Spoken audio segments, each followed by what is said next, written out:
Sir मैं बोल रहा था लेक्चर स्टार्ट हो रहा है तो थोड़ा सा धीरे बात करेंगे। हाँ उसको कहीं और। Okay, good morning students, good morning. आज की क्लास में हम लोगों को आज की क्लास में हम लोग कुछ न्यूमेरिकल्स देखते हैं, ठीक है, बीसीएच कोड के रिगार्डिंग, बीसीएच कोड से रिलेटेड। ठीक है, ये सारे जो भी न्यूमेरिकल्स हैं ये हम सब रंजन बोस की बुक से कर रहे हैं। ठीक है, BCH code is totally depends on Ranjan codes, Ranjan Bose book, है ना। ये पूरी के पूरे बीसीएच कोड हमारे रंजन बोस के ऊपर डिपेंड है। ठीक है, तो कुछ न्यूमेरिकल्स तो हमने पिछले लेक्चर में रंजन बोस की बुक से कर लिए थे। ठीक है, तो इस क्लास में भी कुछ न्यूमेरिकल्स हम लोग देख लेते हैं रंजन बोस की बुक से किस टाइप के न्यूमेरिकल्स फ्रेम होते हैं एग्जाम में।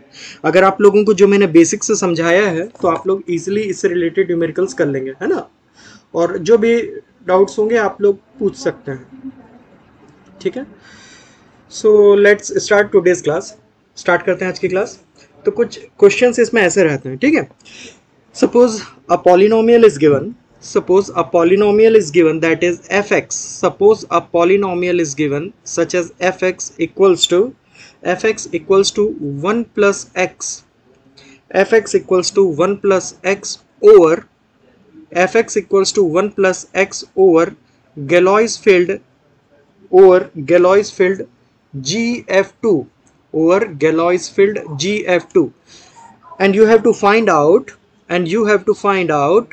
f of x, and you have to find out f of x whole square, and you have to find out f of x whole square। ठीक है, आप लोगों को बोला गया है कि अगर कोई भी polynomial, if any polynomial F X exist in Galois field 2 then find out F X whole square. Okay, so इसका सॉल्यूशन, ये हमारा क्वेश्चन हो गया। ठीक है, इस टाइप के क्वेश्चन फ्रेम होते हैं एग्जाम में। तो जब हम इसे सॉल्यूशन स्टार्ट करते हैं तो we already know that if Galois field 2 exists, so in Galois field 2 only 3 elements are there. In Galois field 2 only 3 elements are there, that is only 2 elements are there, that is 0 and 1. Okay, or we can say there is only a one non-zero element, or we can say if value of q equals to 2, so number of non-zero elements is always q minus 1. Clear है यहाँ तक सभी को। Now we have to find out F X whole square. So simple F X whole square formula apply करेंगे यहाँ पे। We applied A plus B square formula ये। So what we will get if we applied F X whole square, then it means that we have to calculate 1 plus x whole square. We have to calculate 1 plus x whole square. Okay, so according to rule, a plus b whole square equals to a square, that means 1 square, plus b square, that means x square, plus 2ab plus 2ab 2 dot 1 dot x 2 dot 1 dot x। clear ba? It means that we can write it as x square plus 1 plus 2x, x square plus 1 plus 2x. But we know that in Galois field 2 is not the element that exists in this Galois field. That's why we cancel this 2x function, we cancel this 2x term. So what we will get? We will get fx whole square equals to 1 plus x square. So this polynomial term exists in Galois field GF2. So we can say this polynomial GF2 exists in 1 plus x square exists in Galois field GF2। Clear बात है यहाँ तक सभी को? ठीक है, किसी को कुछ भी डाउट्स होंगे तो आप लोग यहाँ पे चैट बॉक्स में पूछ सकते हैं। किसी को कुछ भी दिक्कत आ रही होगी यहाँ पे तो आप लोग तुरंत चैट बॉक्स में पूछ सकते हैं। ठीक है, यहाँ तक सभी को समझ में आ रहा है? ठीक है, यहाँ तक सभी को समझ में आया? ठीक, अच्छा मान लो बेटा, इफ अगर हम लोगों से सेम क्वेश्चन पूछा जाता है ना, अगर हम लोगों से सेम क्वेश्चन पूछा जाता, ध्यान दीजिए, अगर हम लोगों से सेम क्वेश्चन पूछा जाता और हम लोगों से बोला जाता अगर हम लोगों से सेम क्वेश्चन पूछा जाता और हम लोगों से बोला जाता कि you have to find the Galois field, you have to calculate fx whole square in the Galois field GF3. अगर आप लोगों से पूछा जाता है you have to calculate you have to calculate the same function in GF3. So we know that in the case of GF3, three elements are there, that is 0, 1 and 2. Three elements are there, 0, 1 and 2. Is it clear? और अगर मैं 0, 1 and 2 की बात, zero element कौन कौन से हुए हमारे? नॉन जीरो एलिमेंट हुए 1 और 2. ठीक है, तो जब हम लोग F X whole square solve करते हैं, है ना, when we solve F X whole square, then what we will get 1 plus x plus 2x. So here the constant term is 1, here the constant term is 1 and here the constant term is 2, है ना. And these all constant term, these all elements are exist in GF3. So अगर मैं GF3 की बात करूंगा, अगर same question आपके आता है कि you have to find out fx whole square in GF3 when fx polynomial is 1 plus x, अगर ऐसा पूछा जाता है तो आप लोगों के यहाँ पे कोई भी टर्म यहाँ पे आप लोगों का एलिमिनेट नहीं होगा. No term is eliminated in this Galois field. बात सभी को क्लियर है? इस केस में हमारा कोई भी टर्म एलिमिनेट नहीं होगा. ठीक है, किसी को कुछ भी दिक्कत होगी तो आप लोग पूछ सकते हैं. यहाँ पे इस केस में कोई भी टर्म हमारा एलिमिनेट नहीं होगा. बात यहां तक सभी को क्लियर है? ठीक है, तो इस क्वेश्चन का आंसर हमारा ये वाला हो जाएगा. ठीक, बात सभी को समझ में आया? कोई दिक्कत, किसी को भी कुछ प्रॉब्लम है तो आप लोग पूछ सकते हैं. अब अगर कोई क्वेश्चन आता है हमारे पास, हमारे पास आता है कि let the polynomial, these all questions are from Ranjan Bose book, है ना. आप लोग अगर देखना चाहते हो तो रंजन बोस की बुक में जाके आप लोग एक बार चेक कर सकते हैं. According to example 4.1, let the polynomial ax, let the polynomial ax equals to x cube plus x plus 1, है ना. There are the two polynomial, one is ax equals to x cube plus x plus 1, and the second one is bx equals to, two polynomials are given here, and bx equals to x square, and bx equals to x square plus x plus 1. Okay, और question में क्या बोला गया है कि you have to find out the long division of ax with bx, है ना. Question में बोला गया है, क्वेश्चन में क्या बोला गया है कि there are the two polynomial ax and bx and you have to find out the long division of ax with bx, है ना. मतलब ax में से ax को आपको डिवाइड करना है bx से, है ना. और इन विच गैलोइस फील्ड? इन GF2 गैलोइस फील्ड. इन विच गैलोइस फील्ड? इन GF2 गैलोइस फील्ड. क्लियर बात है? इसका मतलब हुआ कि जो भी कांस्टेंट होंगे बेटा उसको आपको क्लोजली ऑब्जर्व करना है कि वो GF2 में ही लाई करे. We know that in Galois field 2 only 2 elements are there, 1 is 0 and 1 is 1. तो आप यहाँ पे देखेंगे कि इसमें भी 1 कांस्टेंट है, इसमें भी 1 कांस्टेंट है, और इसमें तो 1 कांस्टेंट है ही, इसमें भी 1 कांस्टेंट है, इसमें भी 1 कांस्टेंट है, इसमें भी 1 कांस्टेंट है. It means that all the complete polynomial ax and complete polynomial bx is existing in this Galois field, है ना. अब हमें क्या फाइंड आउट करना है? Now we have to calculate ax by bx. We have to find out ax by bx. अब question में बोला गया है कि you have to calculate ax by bx and the resultant polynomial should be exist in GF2, है ना. चलिए solve करते हैं. तो हम लोग यहाँ पे क्या किए? We have return bx here, clear बात? किसी को कुछ भी दिक्कत हो तो आप लोग पूछ सकते हैं. We have return bx here, और bx को हमको किससे डिवाइड करना है? हम लोगों को bx को डिवाइड करना है ax से. क्लियर बात है सभी को? तो bx को जब हम लोग ax से डिवाइड करेंगे, ये सब हम लोग रिप्रेजेंटेशन किए हैं ना, ये सब मैंने कांस्टेंट एज्यूम कर लिए. जैसे यहाँ पे क्वेश्चन में ax और bx दिए वो तो ठीक है. अब जो भी हमारा डिवीजन के बाद में जो भी हमारा आंसर आएगा उसको हमने मेंशन कर दिया है यहाँ पे qx से रिप्रेजेंट कर दिए, ठीक है. और जो लास्ट में जो रिमाइंडर आएगा वो हम रिप्रेजेंट करते हैं, उसको हम लोग रिप्रेजेंट करते हैं rx. ऐसे ही होता है जब हम लोग डिवीजन करते हैं. क्लियर बात है बेटा यहाँ तक सभी को? किसी को भी कुछ भी दिक्कत हो तो आप लोग पूछ सकते हैं. Okay, so now this term ax, we can write this term ax equals to, now we can write this term ax equals to this bx multiplied by this bx multiplied with qx, this bx multiplied by with qx plus this rx. rx is the remainder. Clear बात है यहाँ तक सभी को? हम लोग इस division को हम लोग कुछ इस फॉर्म में मेंशन कर सकते हैं, कुछ हम लोग ऐसे लिख सकते हैं। ठीक है, यहाँ तक सभी को क्लियर है, कोई भी किसी को कुछ दिक्कत नहीं है। ठीक है, तो हमें यहाँ पे क्या फाइंड आउट करना है, हमें यहाँ पे फाइंड आउट करना है कि जो भी हमारे टर्म आ रहे हैं, जो भी हमारे क्यू एक्स की वैल्यू आ रही है और जो भी हमारी आर एक्स की वैल्यू आ रही है, क्या ये हमारी गैलॉस फील्ड 2 में एग्जिस्ट करती है, और अगर हमारी गैलॉस फील्ड 2 में एग्जिस्ट करती है तो इसकी वैल्यू क्या है। क्लियर बात है यहाँ तक सभी को। चलिए सॉल्व करना स्टार्ट किया जाए। चलिए अब हम लोग इसको सॉल्व करते हैं। आई थिंक यहाँ तक सभी को क्लियर है, कोई दिक्कत नहीं है ना। चलो सॉल्व करते हैं बेटा। चलो A X we have to A X B S, तो बी एक्स बाहर आ जाएगा अपना। ठीक है, तो अब हम सॉल्व करते हैं। चलिए, तो ये हो गया मेरा X square plus X square plus x plus 1, और यहाँ पे मैंने मेंशन कर दिया X cube plus x plus 1। Okay, so एक one time it is divisible, तो ये हो जाएगा एक्स टाइम्स होगा X square multiplied by X equals to X cube. So ये हो गया X cube. Now X multiplied by X, so what we will get x square. So what we will get x square.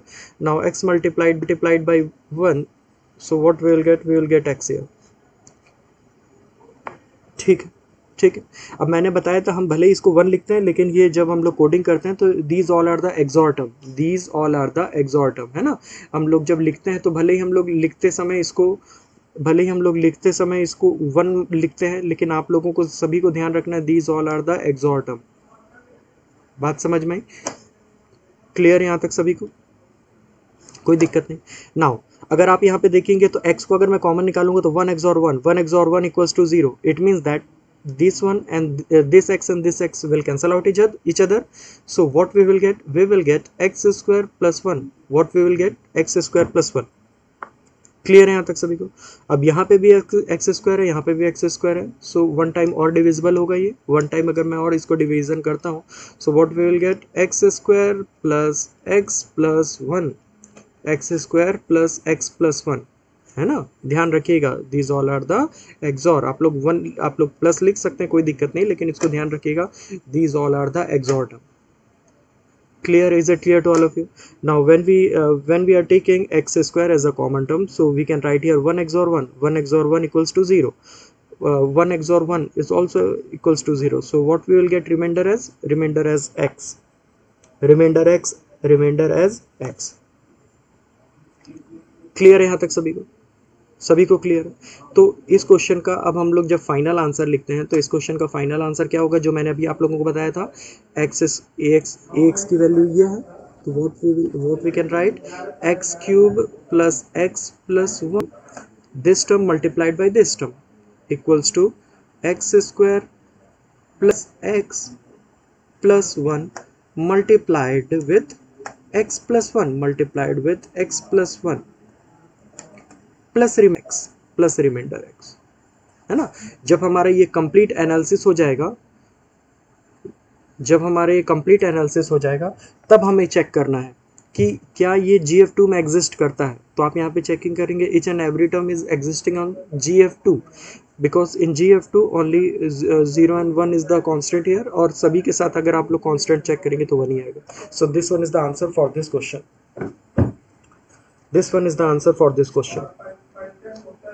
Clear? यहाँ तक सभी को बात समझ में आ रही है? सभी को यहाँ तक बात समझ में आ रही है? ठीक है, इस टाइप के क्वेश्चन आप लोगों के एग्जाम में पूछे जा सकते हैं। अच्छा, एक क्वेश्चन और कई बार एग्जाम में पुट किया जाता है, एक क्वेश्चन और कई बार एग्जाम में आता है, देखेंगे कैसा क्वेश्चन है। आप लोगों को बोला जाता है कि कंसीडर 2 डिफाइंड ओवर GF2, है ना। इस टाइप का आपके पास एक क्वेश्चन पुट किया जा सकता है। मतलब इस क्वेश्चन में आप लोगों से क्या बोला गया है कि इस क्वेश्चन में आप लोगों को बोला गया है कि you have to calculate x plus 1 square. Okay, you have to calculate x plus 1 square. Okay, for GF2 you have to calculate x plus 1 square for GF2। ठीक बात।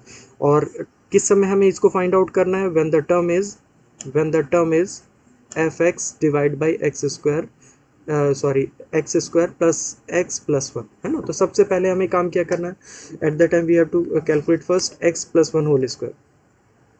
So when we calculate x plus 1 whole square, so when we calculate x plus 1 whole square, so what we will get, x square plus 2x, x square plus 2x plus 1, x square plus 2x plus 1. Clear baat?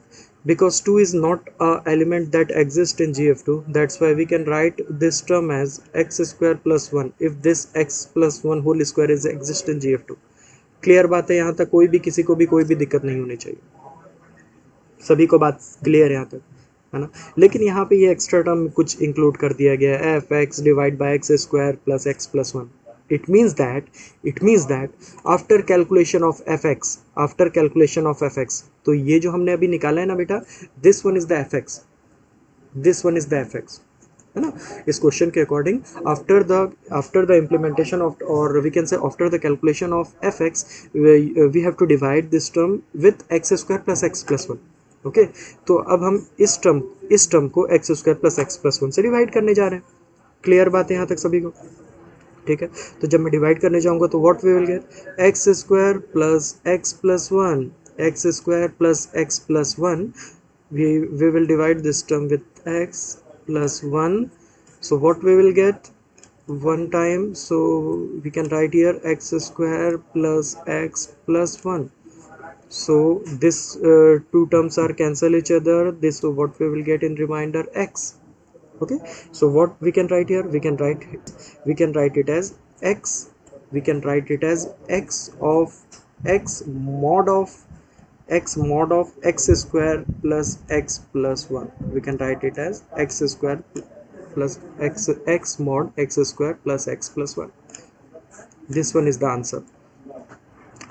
answer, in this type of question, है ना? अगर आप लोगों को ये कैसे लिखा है मैंने, ये समझ में नहीं आ रहा होगा, तो मैंने अपने प्रीवियस लेक्चर में सब आप लोगों को बताया है कि हम लोग मॉड्यूलस ऑपरेशन क्यों करते हैं, है ना? मॉड्यूलस ऑपरेशन कैसे करते हैं, आप लोगों को मैंने बताया मॉड्यूलस ऑपरेशन कैसे करते हैं.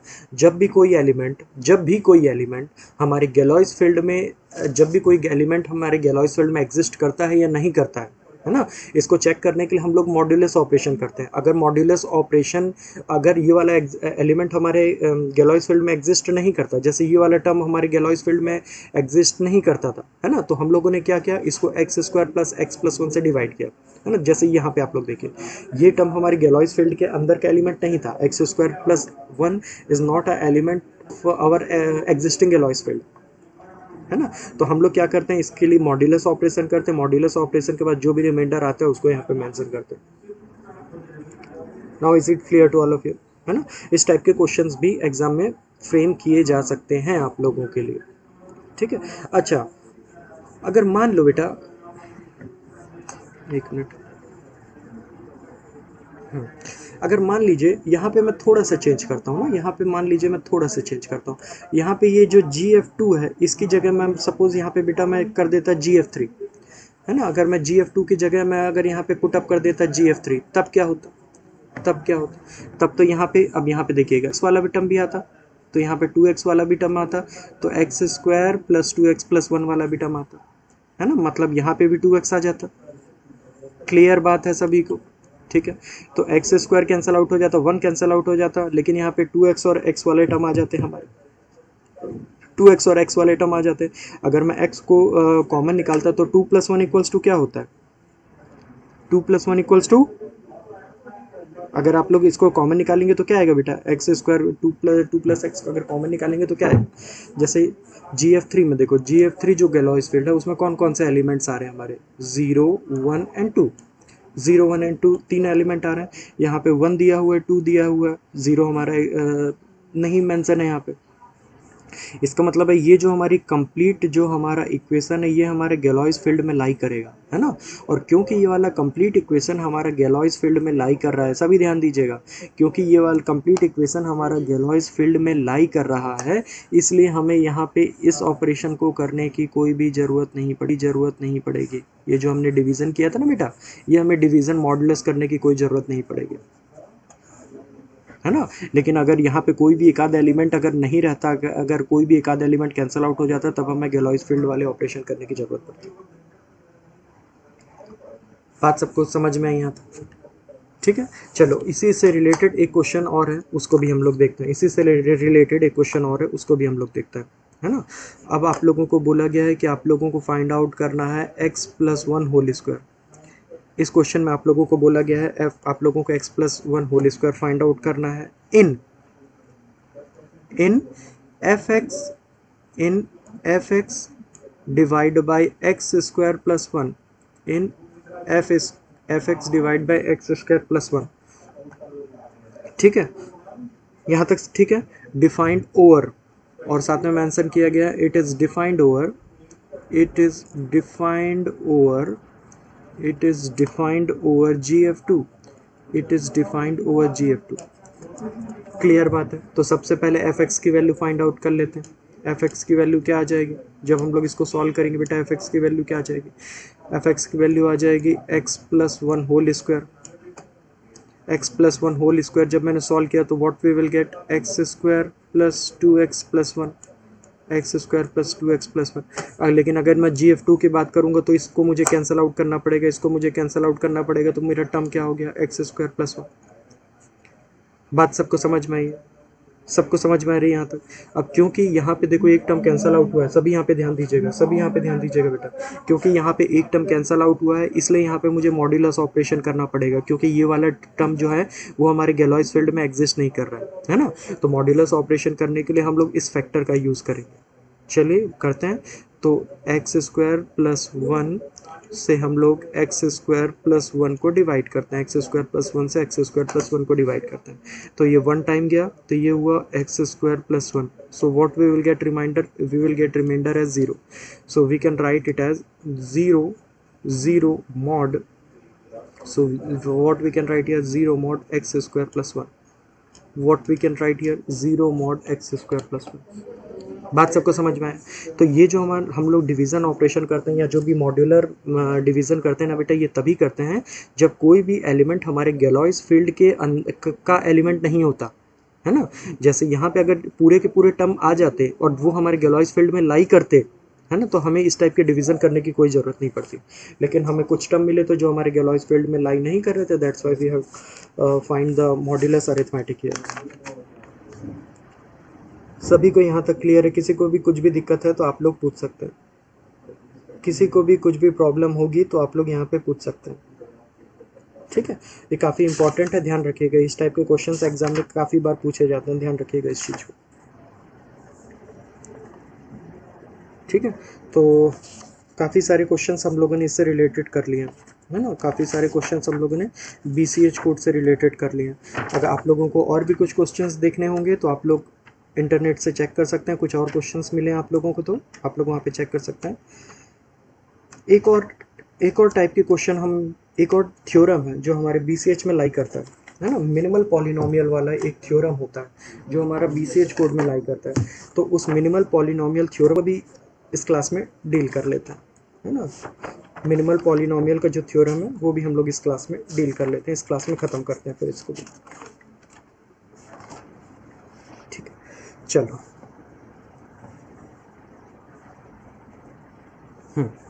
चलिए सभी ध्यान देना भाई, यहाँ पे सभी यहाँ पे ध्यान दीजिएगा।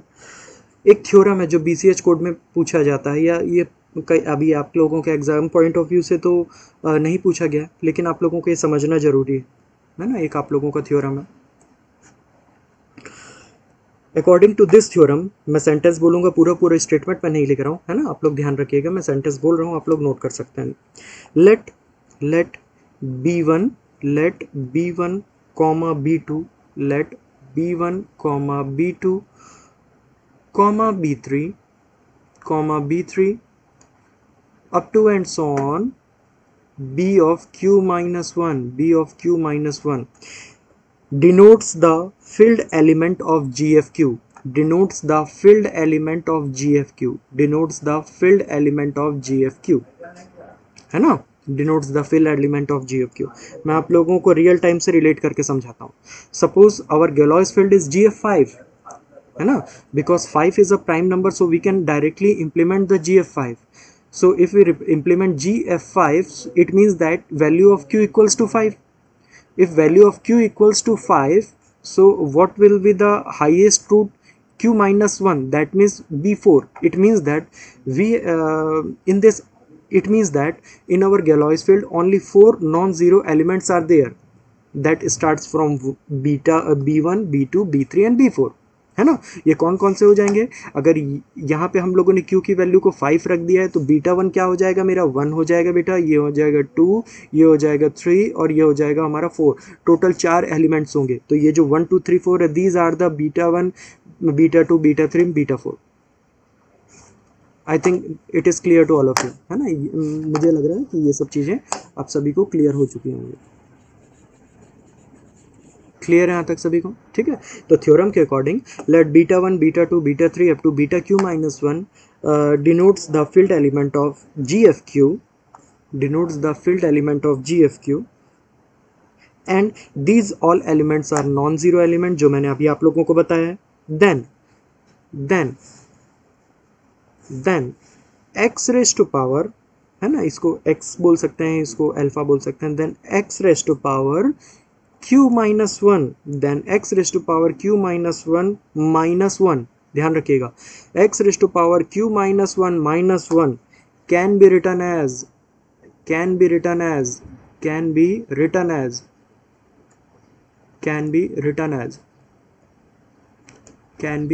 एज इसको कैसे लिखा जा सकता है बेटा? Can be written as x minus beta 1 x minus beta 1 x minus beta 2 x up to x minus beta q minus 1, x minus beta q minus 1। Okay, this one is the theorem in your BCH code, है ना। मैं फिर से repeat कर रहा हूँ। According to this theorem, if beta 1 beta 2 beta 3 to beta बीटा q minus 1 are the non zero elements of any Galois field GFQ, so this element can be factorized as, or we can say if we implement this elements in terms of polynomial, so we can write it as x minus beta 1 x minus beta 2 up to x minus beta q minus 1।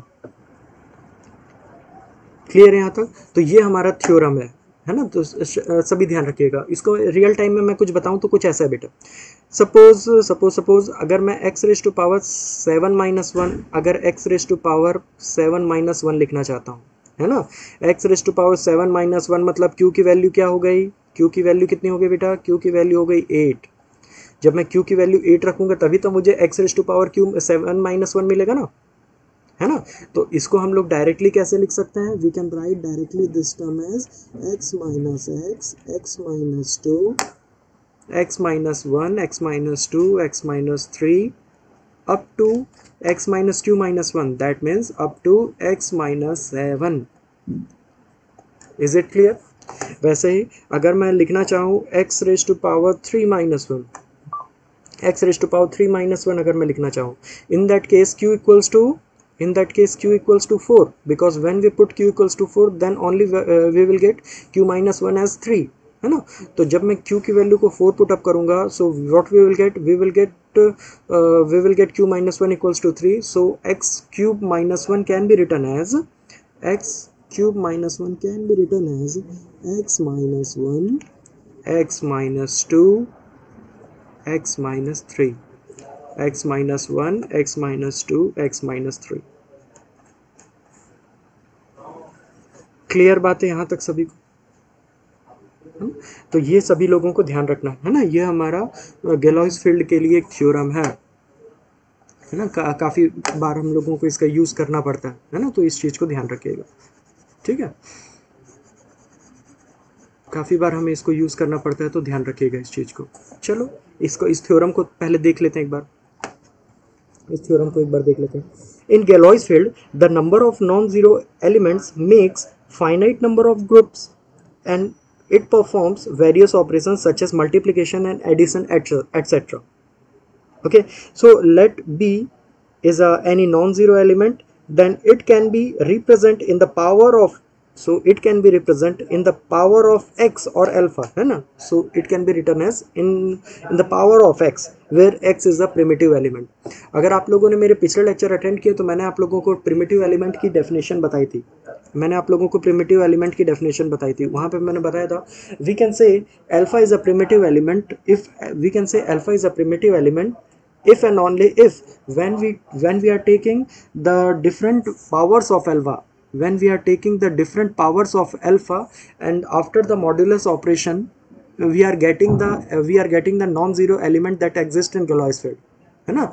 अगर मुझे सारे non zero element मिल जाएंगे x की power रखने के बाद, तब हम इस अल्फा को कहते हैं प्रिमिटिव एलिमेंट. बात सबको समझ में आई. इस अल्फा की जगह मैं यहाँ पे x लेके चलूंगा, है ना. इस अल्फा की जगह मैं यहाँ पे x लेके चलूंगा. बात सबको समझ में आई यहाँ तक, है ना. सभी को यहाँ तक समझ में आ गया होगा मुझे लग रहा है. ठीक है, चलिए सॉल्व करते हैं आगे.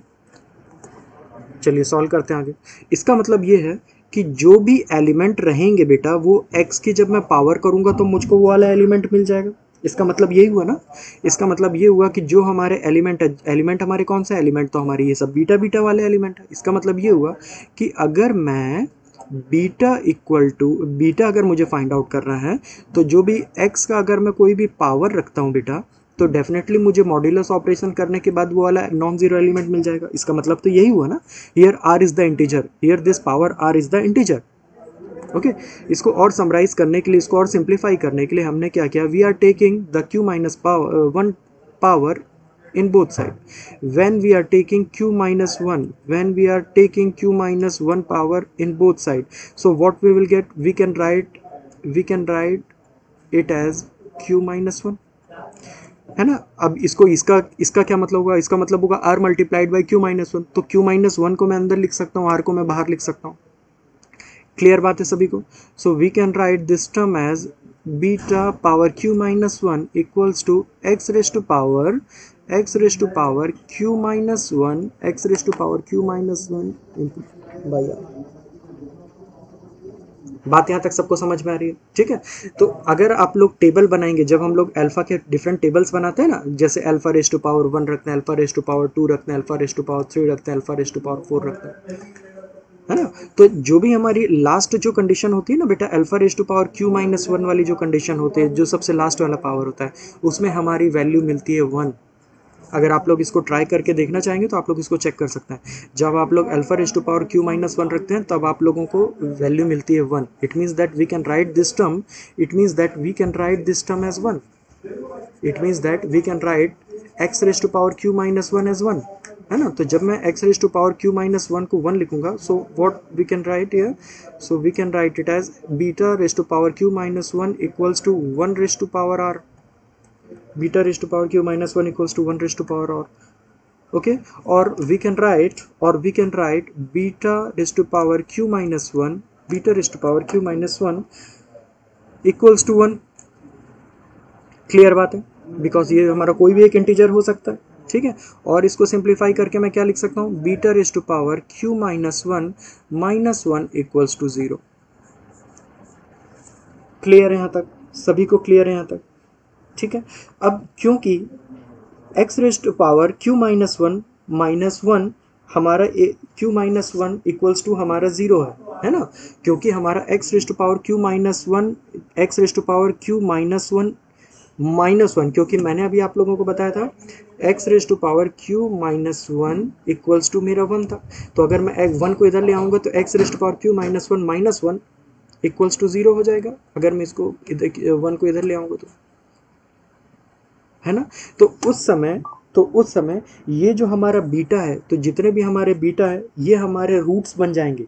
सो these all beta are will be the roots of x raise to power q minus 1, है ना. तो इसी कारण जो हमारे x raise to power q minus 1 है, इसको हम लोग डायरेक्टली लिख सकते हैं x minus beta 1 x minus beta 2 up to x minus beta 1 x minus beta 2 up to x minus beta q minus 1 x minus beta q minus 1. Clear बात है यहाँ तक सभी? ठीक है, तो ये हमारा एक थ्योरम था, ये हमारा एक थ्योरम था, काफ़ी इंपॉर्टेंट थ्योरम था, है ना। ये हमारे यूज़ किया जाता है बीसीएच कोड में। अगर आप लोगों को ये थ्योरम का ये मैथमेटिकल एनालिसिस में लास्ट में कुछ दिक्कत आ रही होगी, लास्ट में अगर दिक्कत तभी आएगी, अगर आएगी आप लोगों को, तो यहाँ पे दिक्कत तभी आएगी जब आप लोग न्यूमेरिकल्स की प्रैक्टिस नहीं करेंगे। अगर आप लोग कुछ न्यूमेरिकल्स बना के देखेंगे ना, जैसे ही आप लोगों को ये वाला डाउट क्लियर होगा कि x raise to power q minus one equals to one होता है, जब आप लोग ये कब क्लियर होगा, जब आप लोग जब आप लोग डिफरेंट प्रिमिटिव एलिमेंट्स के आप लोग डिफरेंट प्रिमिटिव एलिमेंट्स लेंगे और आप लोग देखेंगे कि जो प्रिमिटिव एलिमेंट हमारा एग्जिस्ट करता है गैलॉयस फील्ड में, उसके लिए ये वाली कंडीशन फुलफिल होती है ना। तो उस समय आप लोगों को ये जो लास्ट की एक दो लाइन है ना, ये आप लोगों को समझ में आ जाएगी कि कैसे हमारी ये सब beta one beta two beta q minus one हमारे रूट्स होंगे। क्लियर बात है यहाँ तक? क्लियर बात है यहाँ तक सभी को? तो ये सारी चीज़ें ध्यान रखिएगा, ठीक है। अच्छा, एग्जाम में ऐसा क्वेश्चन आ सकता है, एग्जाम में क्वेश्चन ऐसा आ सकता है कि suppose there is a Galois field, suppose there is a Galois field in which there are the four non-zero element 1 2 3 4. So represent it into the terms of polynomial. So represent it into the terms of polynomial,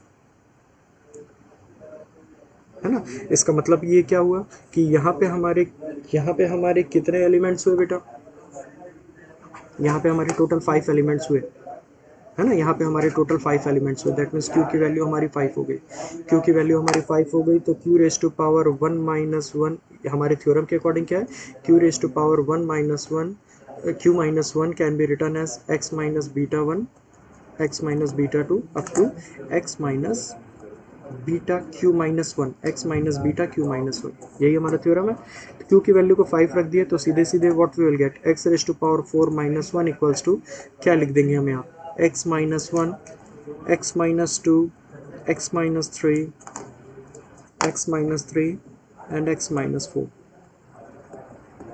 x minus 4, ठीक है। तो ये इसका polynomial के term में इसका factorisation हो जाएगा। ध्यान रहेगा सभी को इतना, ठीक है। तो आज की क्लास में हम लोग इतना ही रहने देते हैं, आज की क्लास में हम लोग इतना ही रहने देते हैं, ठीक है। तो नेक्स्ट क्लास में हम लोग कोई दूसरा टॉपिक देखेंगे, ठीक। Okay, thank you so much.